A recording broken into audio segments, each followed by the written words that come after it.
ஐயா வணக்கங்க ஐயா. வணக்கம் வணக்கம். எப்படி இருக்கீங்க? நல்லா இருக்கு. கடந்த எபிசோட்ல நம்ம ரிஷபத்து வரைக்கும் பார்த்துட்டோம். இன்னைக்கு நம்ம பார்க்கக்கூடியது பார்த்தீங்கன்னா மிதுனம். மாற்றம் தரும் மிதுனம் சொல்லலாம். மிதுனம் இந்த உலகத்துக்கு என்ன செய்தி வச்சிருக்கு? அதே மாதிரி மிதுனத்தோட லோகோ பாருங்க, இரட்டை தத்துவம். அந்த இரட்டை தத்துவம் என்ன சொல்ல விரும்புது? அந்த வார்த்தைக்கே இரட்டைன்னு அர்த்தம். இரட்டை மிதுனம் என்ற வார்த்தைக்கு இப்ப மேஷம்னா ஆடுன்னு அர்த்தம், ரிஷபம்னா காளை மாடுன்னு அர்த்தம். அதே மாதிரி மிதுனம்னா ரெட்டைன்னு அர்த்தம். இன்னைக்கு பாருங்க, அதோட இங்கிலீஷ்ல ஜெமினின்னு சொல்லுவோம். ஆமா, கூகுளே அதான் வச்சிருக்கு. இன்னைக்கு அதில் தான் போட்டோஸ் எல்லாம் போட்டு ட்ரெண்ட் பண்ணி. அப்ப தகவல் தொடர்பு, அதுக்காகத்தான் அந்த ராசி படைக்கப்பட்டிருக்கு. எப்பவுமே இப்ப கை கால் அசைவு அப்படின்றது தான் நடக்கிறதுக்கு. கை கால்ங்கிறது நடக்கிறதுக்கு, வாக்கிங். அப்ப முதல்ல தலை அப்படிங்கிறது வேலை செய்யுது, மூளை. அதுக்கு அடுத்தது பேச்சு, நமக்கு உணவு எடுத்துக்கிறது, இதெல்லாம் முகம் செய்யுது. அதுக்கு அடுத்தபடியா ஒரு நடை உடை பாவனைகள், அசைவது. இப்ப முகம் இப்படியே ஸ்டெடியா இருக்கு, தலை அப்படிங்கிறது வளர்ச்சியை குறிக்குது. ஆனா இந்த மிதுனம் அப்படிங்கிறது இங்கே அங்கேயும் அசைறது. அப்ப செயல்பாடுகள், மாற்றங்கள், தகவல் தொடர்பு, அந்த பாடி லாங்குவேஜ், ஆட்டிடியூடு, இதுக்காகத்தான் இந்த மிதனம். அது இரட்டை குணங்கய்யா. அந்த இரட்டை தன்மை அப்படிங்கிறது எப்பவுமே பாருங்க, ஒரு கம்யூனிகேஷன் ஒரே கம்யூனிகேஷன் இருந்தால் முன்னேற்றமே இல்லை. ஒரு செய்தி மட்டும்தான் இருக்குமா? அந்த செய்தியினுடைய அடுத்தடுத்த பரிணாமங்கள் வரணும்ல. கண்டிப்பா. அப்ப அதனால என்ன அர்த்தம் வருதுன்னா, ஒருத்தருடைய பிரசன்டேஷன் ஒரு விஷயத்த ரெண்டு விதமா சொல்லலாம். ஒரு அறிவு தான், அந்த அறிவுல ரெண்டு அர்த்தமா நம்ம எடுத்துக்கலாம். அகம் சார்ந்து எடுத்துக்கலாம், புறம் சார்ந்து எடுத்துக்கலாம். அதே நேரத்துல பாசிட்டிவாவும் எடுத்துக்கலாம், நெகட்டிவாவும் எடுத்துக்கலாம். அதாவது இவங்களுக்கு இரண்டு குணம் இருக்குமா? அதாவது இப்போ ஒரு விஷயத்துக்கு நீங்க முடிவு செய்யணும்னு நாம் சொன்னோம்னா, அப்ப அந்த இதுவா அதுவான்ற கேள்வி வருது இல்ல, அந்த கேள்விதான் மிதுனம். ரெண்டுல ஒண்ணு அப்படின்னு சொல்றோம் இல்லையா? ஏன் அப்படின்னா, ஆப்ஷன். மாற்றம் என்பதே ஆப்ஷன் தான். அந்த ஆப்ஷனுக்கான ஒரு ராசி மண்டலம் மிதுனம். இப்போ ஒரு வீதி வருதுன்னா, மேச ராசி அந்த வீதியினுடைய முதல் பகுதி. அதே ரிஷபராசி சென்டர் பகுதி. இது அப்படியே டர்னிங், இது எண்டு. இப்படி திரும்புறதுன்னு அர்த்தம். குறுக்கு சந்து. திருப்பி குறுக்கு சந்துல முதல்ல மேஷம், மத்தியில ரிஷபம், எண்டுல இது மிதுனமா வரும். அதனால அந்த மாற்றத்தை தருவதற்காக இவங்க மிதுன ராசி படைக்கப்பட்டிருக்கு. எப்பவுமே அறிவு, விஞ்ஞானம், ஒரு இன்ஸ்ட்ருமெண்ட்டு, தகவல் தொடர்பு கருவிகள் இன்னைக்கு மாறிட்டே வந்திருக்கு. சாதாரண தந்தியிலிருந்து அப்புறம் டெலிஃபோன் அதுக்கப்புறம் செல்போன் இன்னைக்கு எத்தனையோ கருவிகள் வருது. இதெல்லாம் மாற்றத்துக்கு உட்பட்டதுங்கிறத காட்டுறதுக்கு தான் இந்த மிதுனம். சூப்பருங்க. ஏன்னா நான் பொதுவாக மிதுனத்தை பார்க்குறதே ஹார்ட் ஒர்க் கிடையாது. இவங்க ஹார்ட் ஒர்க்லாம் பண்ண மாட்டாங்க. ஏன்னா ஸ்மார்ட் ஒர்க். சில ராசிகள் மட்டும்தான் ஸ்மார்ட் ஒர்க் பண்ணும். அதில் தலைமை சேர்ந்தது மிதுனன்னு சொல்லலாம். அங்கேருந்து போய் பார்க்குறக்கு இங்கேருந்து ஃபோன் பண்ணியே பேசி முடிச்சுட்டு போகிறது மிதுனம். சூப்பருங்க ஐயா. ஐயா, இப்போ இந்த மிதுனம் அப்படின்னு சொல்லும்போது அவங்களோட குணாதிசயங்கள், நீங்கள் சொன்ன மாதிரி கம்யூனிகேஷன் ஸ்கில் இருந்து எல்லாமே இருக்கட்டும், தனித்துவமா இருக்கக்கூடிய இந்த குணாதிசயங்களை பத்தி கொஞ்சம் சொல்லுங்க. தனித்துவம்னா அவர் மேதாவி, அவ்வளவுதான். அறிவின் சிகரம், அறிவே அவர் தான். புதன் தான் அறிவு, புதன் தான் வித்தை, புதன் தான் கல்வி, எஜுகேஷன் எல்லாமே. அதனால பிறக்கலாம் ஒரு வீட்டில், சாப்பிட்டுட்டு வளரலாம். ஆனால் படிப்பு கொடுக்கறது, அறிவை தேடுறது தான் முக்கியம் வாழ்க்கைக்கு. அதை சரியா செய்யக்கூடிய ஒரு அமைப்பு இந்த மிதுனத்துக்கிட்ட தான் இருக்கு. இயல்பாகவே இவர்கள் ஸ்கூலில் போய் படிக்கணும்னு இல்லை, அப்படியே படிக்காவிட்டாலும் கூட மேதாவித்தனத்தை இவங்க உபயோகப்படுத்துறதுக்கு வாய்ப்புகள் இருக்குது. இன்றைக்கி பெரிய பெரிய சிஇஓக்கள் எல்லாம் படிக்காமல் வந்தவங்களாம் இருக்காங்கல்ல, பில்கேட்ஸ் முதல் கொண்டு பணக்காரர்கள் வரிசையில். கம்யூனிகேஷன் லைனில் அந்த தொழில் நுட்பம் அப்படிங்கிறத புதனா வேலை செய்யுது அப்படிங்கிறதுக்கு இது உதாரணம். அருமையாக சொன்னீங்க ஐயா. ஐயா, இப்போ இவங்களுக்கான தொழில் வேலை எந்த டிவிஷன் டிபார்ட்மெண்ட்ல அமையும், அது எப்படி இருக்கும்? அதாவது மாற்றக்கூடிய வேலைகளில் இருப்பாங்க. இப்போ உதாரணத்துக்கு கவர்மெண்ட்லேயே வேலை பார்க்குறவங்க பார்த்தீங்கன்னா, டிரான்ஸ்ஃபருங்கிறது ஒரு நிச்சயமாகவே நிச்சயிக்கப்பட்டு செஞ்சிட்டு இருக்காங்க. அது மாதிரி இப்போ ஒரு தபால் நிலையங்கள் இருக்குது, போஸ்டிங், மறுபடி டெலிகம்யூனிகேஷன் இருக்குது, அதே மாதிரி டிவி ஸ்டேஷன்ஸ் இருக்கு. இது மாதிரி ஒவ்வொரு மாவட்டத்துக்கும் பிரித்து கொடுக்குறாங்க இல்லையா? இப்போ ஒரு பேப்பர்ஸு நியூஸு எல்லாமே பிரித்து கொடுக்குறாங்கன்னா அது மாதிரி மாற்றத்துக்கு உட்பட்ட தொழில்கள் அத்தனையும் இவங்களுக்கு பொருந்தும். ஒரு இடத்துல நிலையா இல்லாம பல இடத்துக்கு போகக்கூடிய தொழில்கள். அதாவது ஒரு தொழில் எவால்வ் ஆகிட்டு இருக்கிற இதுல இருப்பாங்க. இப்ப இடைத்தரகர்னு வச்சுக்கிறோம். பிஸ்னஸ் மேனேஜ்மெண்ட்ல இன்னைக்கு முக்கியத்துவமா வாங்கினது வந்து அந்த மேனேஜ்மெண்ட் ஸ்கில்லு தான். அந்த மேனேஜ்மெண்ட் ஸ்கில்லுங்கிறது வந்து ஒரு பாலமா இருக்கும். ஓனர் ஒருத்தர் இருப்பாரு, இங்க ஒர்க் பண்றவங்க ஒருத்தர் இருப்பாங்க, இடையில வந்து இவங்க பாலமா இருப்பாங்க. அப்ப இந்த மாதிரியான தொழில் இவங்களுக்கு சூட்டபிள். அந்த காலத்துல கணக்கு பிள்ளைன்னு சொல்லுவோம். ஒரு விவசாயத்திலேயோ அல்லது ஒரு தொழில் செய்கிற இடத்துலையோ கணக்கு வழக்கு பார்க்கறதுக்கு இருக்கிறது தான் அந்த புதன் எடுக்கிறோம். அந்த புதனுடைய வீடாக இருக்கிறதுனால இவங்க வந்து நல்ல மெசஞ்சராக இருப்பாங்க, தூதுவராக இருப்பாங்க. இப்போ காற்று ராசி, மிதுன ராசி என்பது காற்று ராசி. அதனால் இன்னைக்கு பொருட்களை வந்து சென்ட் பண்ணுறது, ஒரு நாட்டுக்கு இருந்து இன்னொரு நாடு வர்த்தக பரிமாற்றம், அதே மாதிரி டிஜிட்டல் மீடியா இது எல்லாமே வந்து காற்றுனால தான் நடக்குது. அதனால தான் இந்த காற்று ராசியில் புதன் வந்து அங்கம் வகிக்கிறாரு. அதுக்குள்ள ராகு தான் இத்தனை மாயாஜாலங்களையும் செய்கிறது. திருவாதிரை என்கின்ற ராகு தான் இத்தனை மாயாஜாலங்களையும் செய்கிறாரு. இந்த பணிகள் வந்து இடமாறக்கூடிய பணிகளாக இருந்தாலும் ஒரு ஆலோசனை சொல்லக்கூடிய அட்வைசர் சொல்லக்கூடியது எஜுகேஷனல் டிபார்ட்மெண்ட் சம்மந்தப்பட்டது, மற்றும் பப்ளிஷிங், புக்கு பப்ளிஷிங் சம்மந்தப்பட்டது, எழுத்து சம்மந்தப்பட்டது, ரிஜிஸ்ட்ரேஷன் சம்மந்தப்பட்டது, ஆவணங்கள்னு சொல்லக்கூடிய டாக்குமெண்ட் சம்மந்தப்பட்டது, வெளிநாடு டாக்குமெண்ட்ஸ்னு சொல்லக்கூடிய விசா, பாஸ்போர்ட்டு இது சம்மந்தப்பட்டது. நம்ம ஒன்றுமில்லை, நம்ம ஐடி கார்டுலேருந்து ரேஷன் கார்டுலேருந்து எல்லாமே இந்த 3ஆம் இடம் தான். அதான் நீங்கள் சொன்ன மாதிரி எழுதக்கூடியது, அதான் முகவரி, அட்ரஸ்ஸு, ஐடி, நம்மளுடைய பேரே நம்மளுக்கு 3ஆம் இடம் தான். ஒரு ஸ்டேஷனரி கடை கூட வச்சிருக்கலாம். ஆமாம், அதாவது முகவரின்றது சரியா பொருந்தும். நம்மளுடைய முகவரி, நம்மளுடைய பெயரினுடைய தன்மை எல்லாமே இந்த மிதுனத்துல தான் இருக்கு. காலச்சக்கரத்துக்கு 3 சொல்றேன். இப்ப இவங்க ராசியா இருக்கும் போது இவங்களுக்கு வந்து அதனுடைய இயல்புல இவங்க எல்லாரும் கூட பழகுவாங்க, அனைவருக்கும் பரிச்சயமான நபர்களாக இருப்பார்கள். அதாவது மூளையவே மூலத்துவமா யூஸ் பண்றது. நீங்க மிதுன ராசின்னா எனக்கு ஒரு காரியம் ஆகும்னா முதல்ல உங்களை தான் நினைப்பேன், அப்படி எடுத்துக்கோங்க. ஸோ என்ன நீட் இருக்கு அப்படிங்கிறது தக்க சிந்திச்சு போயிடுறது, அதுதான் கடத்துறது. அதாவது எந்த விஷயம் யார் யாருக்கு சர்வ் பண்ணணுமோ அதை இழுத்து சர்வீஸ் பண்ணி கொடுக்க நான் ரெடியா இருக்கேன். அந்த மாதிரி ஒரு எலக்ட்ரானிக் மிஷின் மாதிரியே நினைச்சுக்கலாம். ஐயா, அடுத்து பார்த்தீங்கன்னா திருமண வாழ்க்கை. திருமணம் வந்து உங்களுக்கு இது புதுசு இல்லை, அவ்வளோ கேள்விகள் வந்து குமிஞ்சு போடுறாங்க. திருமண வாழ்க்கை கன்ஃபார்ம் எனக்கு தெரிஞ்ச வரைக்கும் மிகப்பெரிய ஒரு விரிசல் இருக்குன்னு தான் நம்புறேன். அது எதனால இவங்களுக்கு மேஜராக நடக்குது? திருமண வாழ்க்கை இரட்டைத்தன்மை அப்படிங்கிறது ஒரு சம்பவம். இந்த இரட்டைத்தன்மை அப்படிங்கிறதுல செலெக்ஷன்லேயே பிரச்சனை. இதுவா அதுவா அப்படின்னு செலெக்ஷன் பண்ணும்போது ரெண்டும் வேணும்னா என்ன பண்ண முடியும்? கண்டிப்பா. அப்போ இது அதில் ஸ்டேபிளாக இருக்க முடியாமல் அந்த உபயராசியினுடைய தன்மை காட்டுது. எப்பவுமே உபயம்ங்கிறது ஆசிலேஷன் மைண்டு, ஸ்டடியாக இதுதான் வேணும்னு தீர்மானிக்க முடியாமல் தடுமாறுறதுங்கிறத குறிக்கிறது. அது மட்டும் இல்லை, இவங்களால் வந்து ஒரு இடத்துல நிலையாக இருக்க முடியாதுங்கிற மாதிரி வாழ்க்கையிலையும் அப்படி வந்து ஒரு ஸ்டிக் ஆகிறதுக்கு இவங்களுடைய நேச்சர் வந்து ஒத்துழைக்கிறது இல்லை. அதனால திருமண வாழ்க்கையில் சில பிரச்சனைகள் வருது. பட் அதுக்காக எல்லாருமே மிதுன ராசிக்காரங்க எல்லாருமே டபுள்னு எடுத்துக்கூடாது.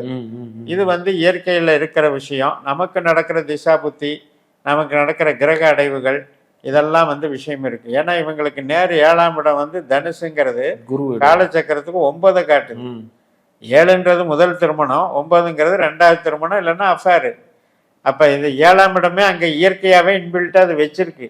ஸோ அதனால் திருமணத்தில் இது சிக்கல்கள் இருக்குது. அவங்க ஜாதகத்தில் பார்த்துட்டு அதுக்கு தகுந்த நபரை எப்படி தேர்ந்தெடுத்துக்கிறதுங்கிறத கொஞ்சம் பயிற்சி பண்ணிக்கணும். ஏன்னா இவங்களுக்கு இயற்கையிலேயே திருமண வாழ்க்கையில் ரிஸ்க் இருக்குங்கிறதுனால அது பெரிய ரிஸ்க்குன்னு சொல்ல முடியாது, மனமாற்றம்னு எடுத்துக்கணும். ஆனால் இன்னைக்கு சர்வசாதாரணமாக நடக்குது மனமாற்றம். என்கிட்ட வர்ற கஸ்டமர்களில் நல்லா விரும்பி கல்யாணம் பண்ணிட்டு இருக்கிறாங்க, பண்ணி மறுபடியும் ஒரு 6 மாதத்துலேயே வந்து பிரிஞ்சிடுறாங்க.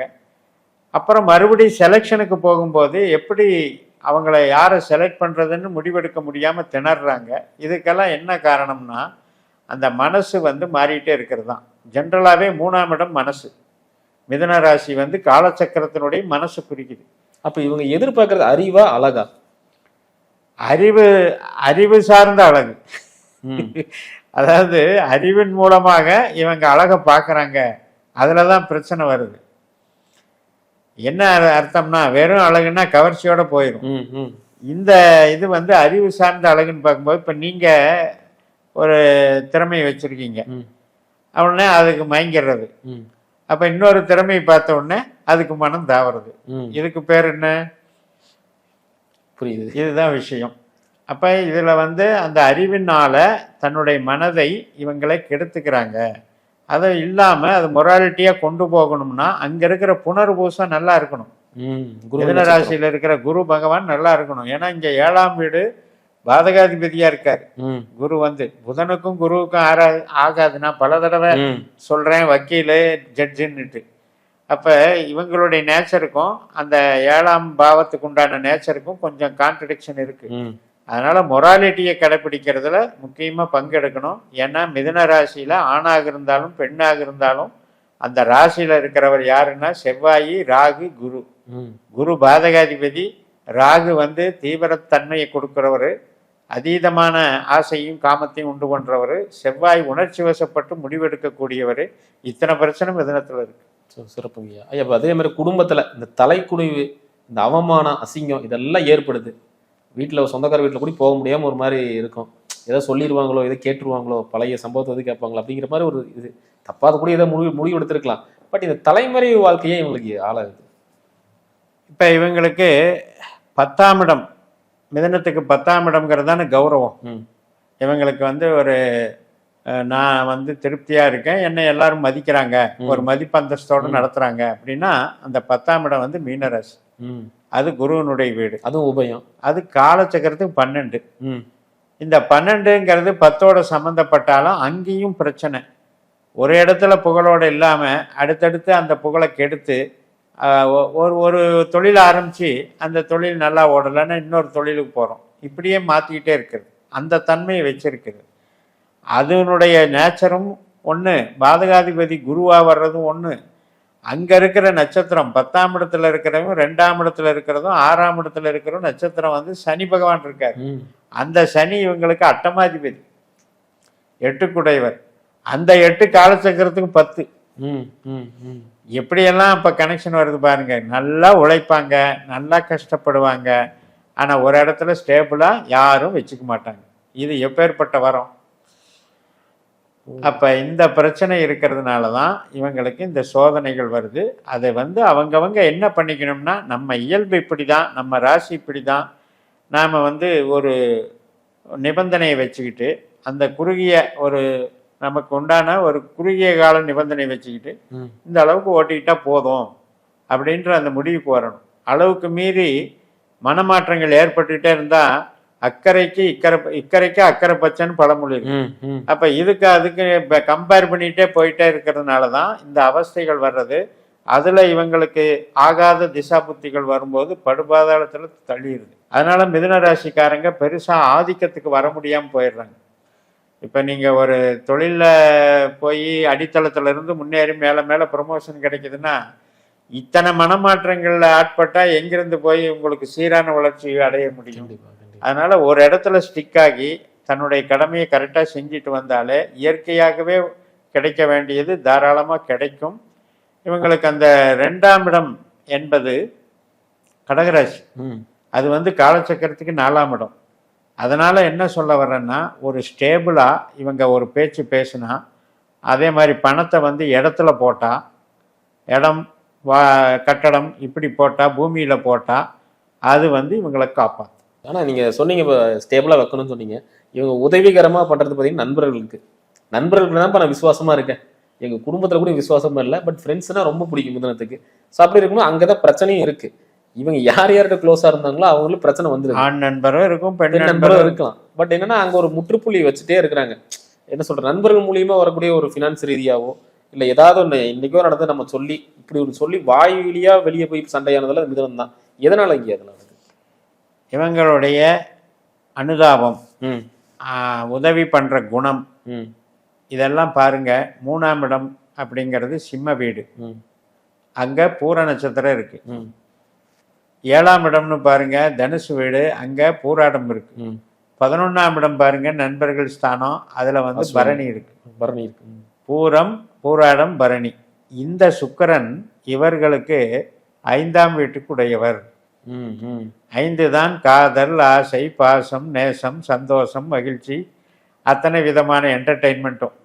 அதனால இவங்க முதல்ல என்ன பண்றாங்கன்னா நண்பர்களுக்கு அடிமையாயிடுறாங்க, கவர்ச்சிக்கு அடிமையாயிடுறாங்க. அது ஆணா பெண்ணா அல்லது வந்து ட்ரூலி ரொம்ப மொராலிட்டியான ஃப்ரெண்ட்ஸானலாம் பார்க்கறது இல்லை. எனக்கு பிடிக்குது, நான் அவனுக்கு செய்யணும், அப்படிதான் இவங்க முடிவெடுக்கிறாங்க. அதனால வரக்கூடிய பிரச்சனை தான் இது. இந்த 3, 7, 11, 5 காம்பினேஷன் சுக்கிரன், யாருக்கெல்லாம் இந்த சுக்கிரன் பலவீனப்படுறாங்களோ அவங்களுக்கு இந்த பிரச்சனைகள் நடந்தே தீருது. அப்போ அவங்க ஒருவேளை இப்போ நீங்கள் வந்து இப்போ ராகு திசையில் பிறக்கிறீங்க மிதன ராசியில், அடுத்தது கொஞ்சம் மிடில் ஏஜ் வரும்போது குரு திசை எண்டு பார்ட்டு சனி திசை வரும். இந்த சனி 8 அதனால் வந்து இதெல்லாமே இந்த உறவுகளை துண்டிக்கிறது, நட்பு, அஃபெக்ஷனு, இதையெல்லாம் வந்து பிரேக் பண்ணுறதெல்லாம் சனி பண்ணுவார். ஏன்னா இப்போ நண்பர்கள் சொல்லிட்டோம், இப்போ நண்பர்கள் அற்புதமாக சொன்னீங்க. இப்போ என்னன்னா இவங்க ஒரு உதவி பண்ணுறாங்க நண்பர்களுக்கு, ஆனால் அந்த உதவி இவங்களுக்கு எதிர்பார்க்கல, இவங்களுக்கு தேவையான உதவிகளை கண்டுக்கூட மாட்டேங்கிறாங்களே. இவங்க கண்டுக்காம இவங்களுக்கு வந்து செய்யறதுக்கு கடமைப்பட்டிருக்கிறாங்க. ஆனால் அங்கேருந்து ரிசீவிங் பவர் ஏன் இல்லை அப்படின்னு கேட்டால், இப்போ நான் சொன்ன மாதிரி இந்த 8ஆம் இடத்தினுடைய சனியினுடைய ஆதிக்கம் தான் இவங்களுக்கு விளையாடு. 8ஆம் இடத்துல வந்து அட்டமாதிபதி சனி.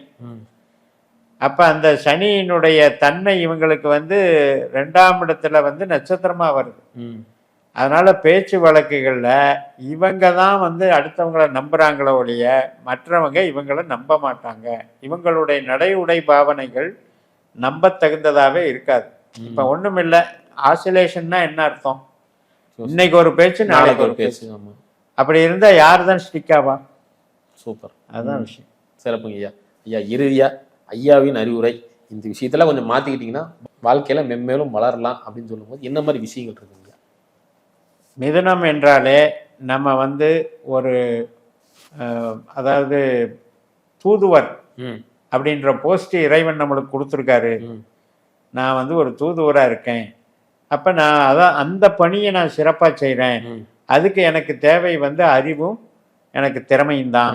அந்த அறிவும் திறமையும் நல்ல வழியில் பயன்படுத்தி நான் வந்து என்ன செய்யணுமோ அதை தான் நான் செய்யணும் அப்படிங்கிற ஒரு வைராக்கியம் வச்சுக்கிட்டாலே இவங்களுக்கு எந்த ரிஸ்க்கும் வராது. அது இல்லாமல் என்ன பண்ணுறாங்கன்னா இந்த மேதாவித்தனத்தினால பரிச்சயம் ஏற்படும் போது அடுத்தவர்கள் வந்து இவங்களை புகழும்போது அதில் வந்து ஒரு கர்வம் வந்துடும். அந்த கர்வத்தினால அவங்க என்ன விஷயத்துக்காக புகழ்றாங்கன்னு தெரியாம அவங்க எதை செஞ்சாலும் ஆமோதிக்கிறதும் எதை சொன்னாலும் செஞ்சு கொடுக்கறதுக்கும் தயாராகிடுறாங்க. அப்ப இதுல ஒரு மயக்கம் உண்டாகிறது. அந்த மயக்கத்தை கொடுக்கிறவர் தான் அந்த திருவாதிரை நட்சத்திரம், 5ஆம் வீட்டில் இருக்கிற சுவாதி நட்சத்திரம், 9ஆம் வீட்டில் இருக்கிற சதய நட்சத்திரம். இந்த கிரகங்களை பாருங்க, மிதுன ராசிக்கு புதன், 5ஆம் வீடான துலா ராசிக்கு சுக்கிரன், 9ஆம் வீடான கும்பராசிக்கு சனி. இந்த 3 பேரும் நண்பர்கள் தான். இந்த கிரகங்களெல்லாம் நண்பர்கள் தான். ஆனா வந்து பிரச்சனை என்ன, இவங்களுக்கு அது அந்த சனியினுடைய நட்சத்திரம் 2, 6, 10 அமைஞ்சதுனால அந்த உறவை பிரேக் பண்ணிடுது. அதனால இவங்க வந்து அப்செட் ஆகுறாங்க, வேதனையை அனுபவிக்கிறாங்க. காரியம் என்ன அப்படிங்கிற மாதிரி போய் கண்டிப்பா. அதாவது ஒரே விஷயம், நாலேஜ் வந்து இருக்கத்தாங்க செய்யும், விஞ்ஞானம் வளரத்தான் செய்யும். விஞ்ஞானம் வளருதுங்கிறதுக்காக நம்ம வந்து அதர்மத்தின் பேர்ல போயிட்டே இருந்தீங்கன்னா அது விஞ்ஞானமே ஆபத்து தான் நமக்கு. சூப்பர், அதைத்தான் சொல்லுவார். சிறப்பு சிறப்புங்க, ரொம்ப நன்றிங்க. நன்றி.